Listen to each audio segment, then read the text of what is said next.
Both sides are still spinning the clash scene around the world. He talks down America every chance he gets. What people saw last night was Donald Trump really take command of the stage. They also had effective punch. Did you notice it? This was the most watched debate in our history. And tonight we have the final scorecard, plus a closer look at the Battle of Florida and a new round of Director Daryn's password challenge. This is Money, Power, and Politics.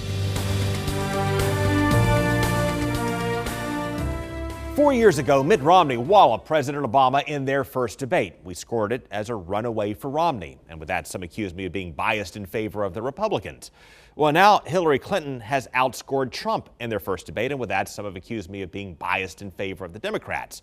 But we don't favor one side or the other in scoring these. We score the candidates based on the merits of their performances, and specifically how well they connect with persuadable voters. This year, you may think more people are locked into one side or the other, but they're not. The numbers show more people are undecided this year than at this point 4 years ago, and at this point 8 years ago and 12 years ago. So I scored this debate for Clinton based on some key moments that may move the needle with people just now keying into the race.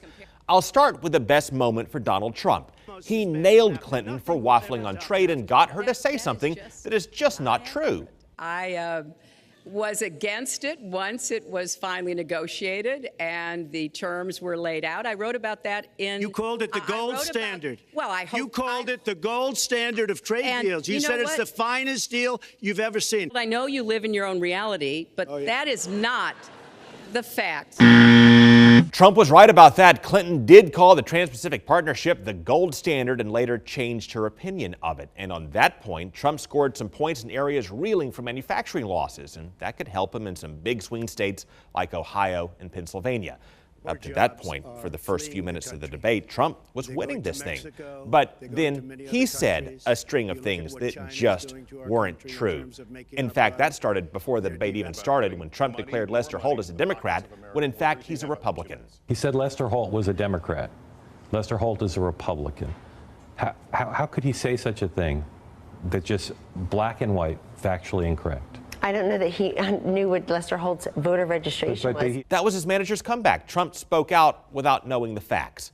And that may have cost Trump over and over again in other ways on Monday night. Under the current mayor, crime has continued to drop, including murders. So there is... You're wrong. No, I'm not. Murders are up. No, murders in New York after stop and frisk are not up, according to the stats. Stop and frisk was ruled unconstitutional in New York because it largely singled out black and Hispanic young men. No, you're wrong.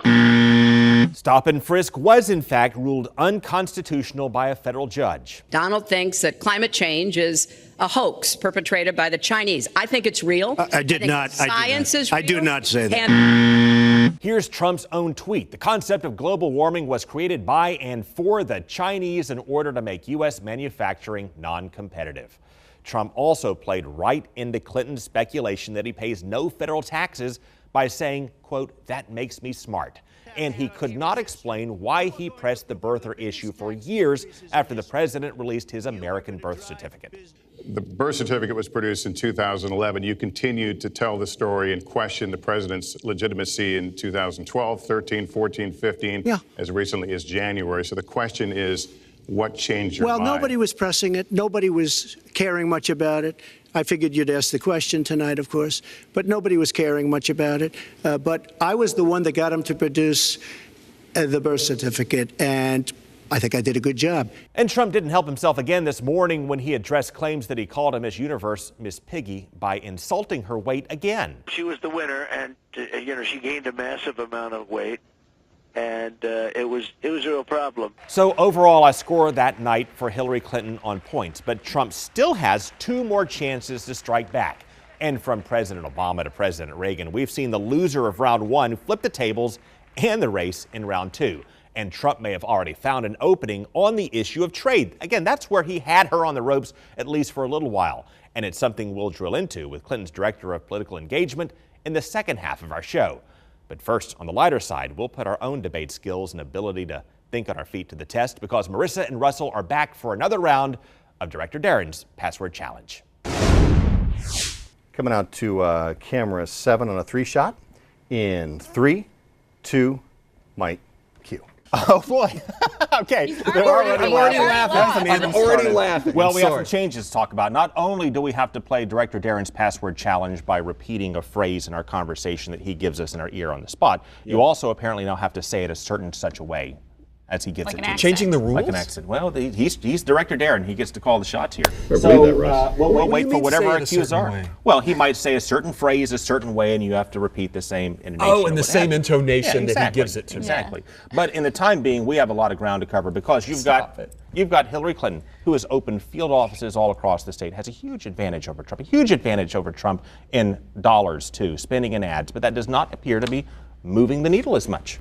No, and like we talked earlier this week, we talked about the millennial generation. Faux shizzle. Faux shizzle. It's going to be huge in terms of her gaining ground with the millennials. Yeah. Well, there's a certain term that politicos use. Faux shizzle is a term they often use to describe ads that have a lot of oomph, a lot of pizzazz. Faux shizzle. Oh yeah, boy. Those kinds of ads from the Clinton camp right now. So that's in part why the needle's not moving. Oh yeah, boy, I totally agree with that. Well, I mean, what do you expect? What do you expect her to do? Put on piñata pumps in order to go out and get these voters? What are piñata pumps? I don't know. That's what he said to me in my ear. Come on, Russell. That's he got it again. Piñata pumps are the things that they use to pump in the candy into the piñata. Well, there you go. And so it's like cash in the race. It's like I thought they were high heels. They could be. That's what I thought they were. Sorry. And so you're pumping candy, or the analogy being money, into the race this way, into each one of the piñatas. And somebody has to strike that piñata and take it down, and ultimately the candy then representing the voters pouring down on all of them, in which case they win. Loaded for bear. Well, I think because Donald Trump is loaded for bear. He comes out of this race and he's got a lot of things he's going to hammer on that podium and on that stage that's not necessarily scripted, but it drives his base. It fires them up when you're loaded for bear this way. And with that, I think Sissy Sunshine. Sissy Sunshine is in effect negated a bit by just being loaded for bear on the campaign trail. But what do you expect her to do out there? Do you expect her to come out and be Sissy Sunshine and sell this in a way that is going to convince the millennials, as we've been talking about, and the other Florida voters? Sissy Sunshine, how does that relate to Clinton? Well, Sissy Sunshine, be happy, be perky, have a positive. But the sissy part, what is that? Is that PYT? Pretty young thing. Maybe there's a word he gave me. I feel like I'm being set up for disaster here with you today. I just feel like she needs to appeal more to the PYTs, aka the pretty young things. Pretty young things. That's a new analogy. I think the kids are calling it now for young voters. Well, I mean, it was a Michael Jackson. Hey, Culligan man. Those are the millennial generation, the younger folk. The PYTs. So if you can connect with the boomers and the PYTs, and that way you're pulling the hat trick, so that you're getting the older voters who more reliably vote. But when you go to what is it again? PYT, the pretty young things. The pretty young things. That's right. When you go in that direction as well, then you can close the gap and pull off the hat trick in November. Sounds good to me. Yellow Yingling. Yellow Yingling. Just saying words and I can't say, hey, Culligan man. I can't say yellow Yingling. I can't make this work. I can't make this work. Down again, I'm destroyed by you. I'm saying I'm done. I'm done. There we go. It's a lack of sleep. Oh yeah. I'm blaming it on a good day. Russell, Merissa, thank you much. Thank you. Okay, in 3, 2, 1. Coming up, insight from Google on what people were thinking during the debate. Plus, we'll drill into Clinton's shift on trade with Marlon Marshall, her director of political engagement.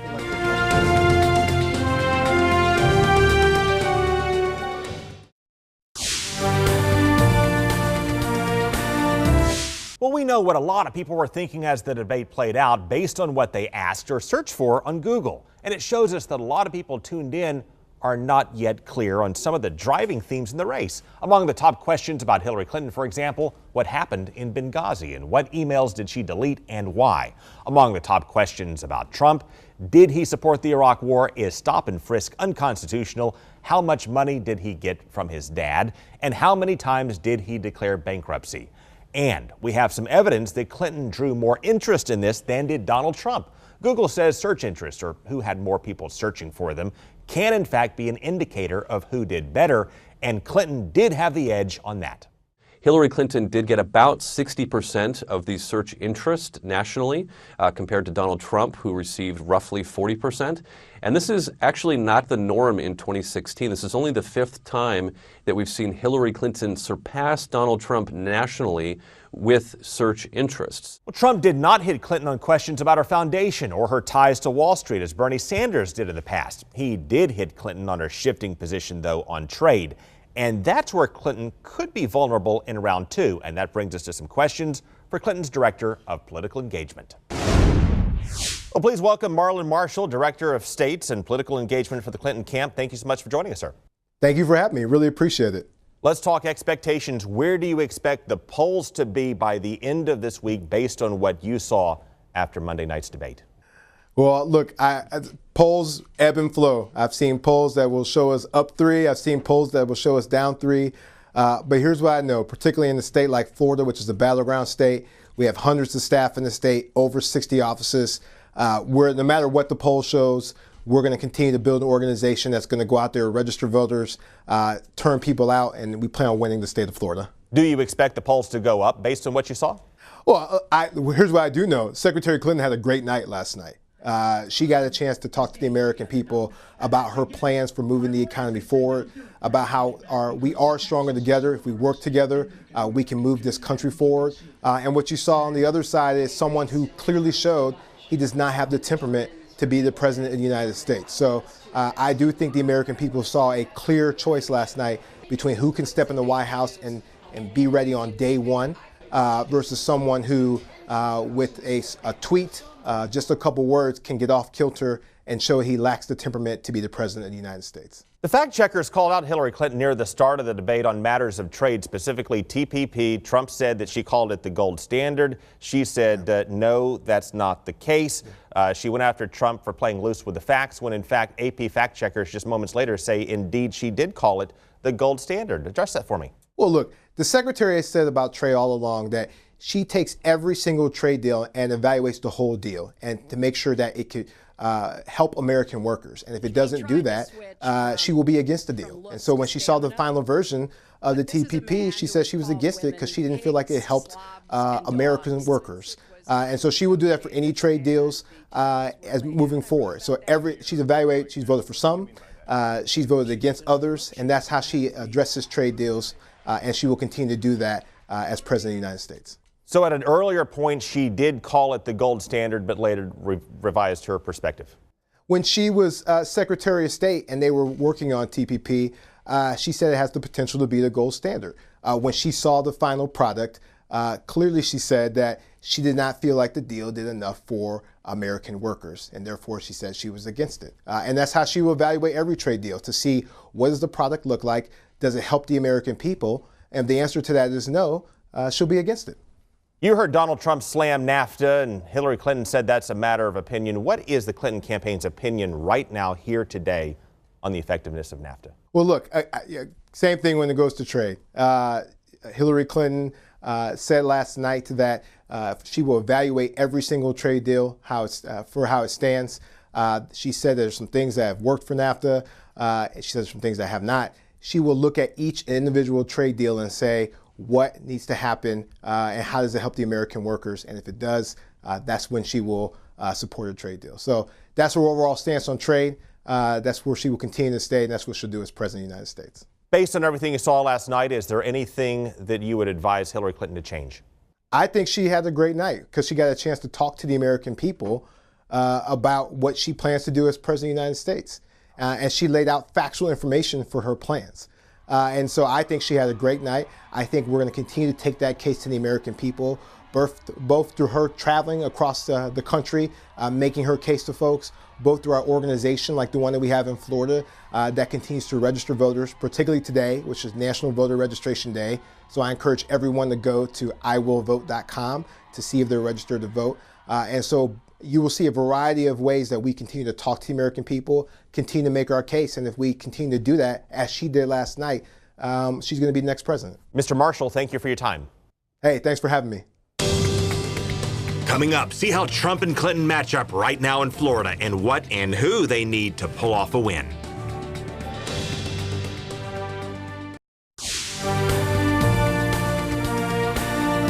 Clinton and Trump are bearing down on Florida because we're the nation's largest battleground. And Phil Keating shows us what it will take for each side to win. Show of hands. Who's voting for Donald Trump? In battleground swing state Florida, I'm voting for Hillary. The stage is set for another tense election night. And in this tight race, two groups look to play a critical role: Hispanics and white retirees. Life in the villages. June Penfold is one of the state's growing number of newly retired arrivals in Florida's largest retirement community, the Villages, where trumped-out golf carts spin through the old-timey main square. I'm voting for Donald Trump because I do believe that he can stop the terror in the United States. He can vitalize the economy. He can make America great again. Well, I'm voting for Donald Trump. I cannot vote for Hillary Clinton. Trump's strength with Florida's older white voters is being countered in Central Florida's I-4 corridor. Good afternoon. Thank you for calling us home. Where Jennifer Maid just opened her Latin cafe. I'm voting for Hillary because I'm all about the women power. I'm all about women doing changes, and I believe that us women are very important, and I know that she can be one of the presidents that will make changes. Would you like to register? Florida's seen a surge of nearly 300,000 Hispanics in the past 3 years, many of whom are Puerto Ricans. Mi Familia Vota, a national civic association, said it has already registered nearly 30,000 voters this year. Florida gives a big advantage to whoever wins it. University of Miami's Joe Yasinski offers this formula for victory. Trump needs to go after older Cubans because that's where he's going to have a strong advantage over Hillary Clinton. And Hillary Clinton is going to have to target non-Cuban and younger Cuban voters. And voter turnout will be crucial. Exactly how tight is Florida? Well, as a rule, extremely. In the past 3 elections, that's 2 governor's races and the 2012 presidential race, the winner has won with just 1% of the vote all 3 times. In the Villages, Phil Keating, Fox News. In an average of Florida polls, Hillary Clinton currently leads in Florida by half of 1%. Coming up, see how the medical marijuana campaign could hit some new resistance just before the election.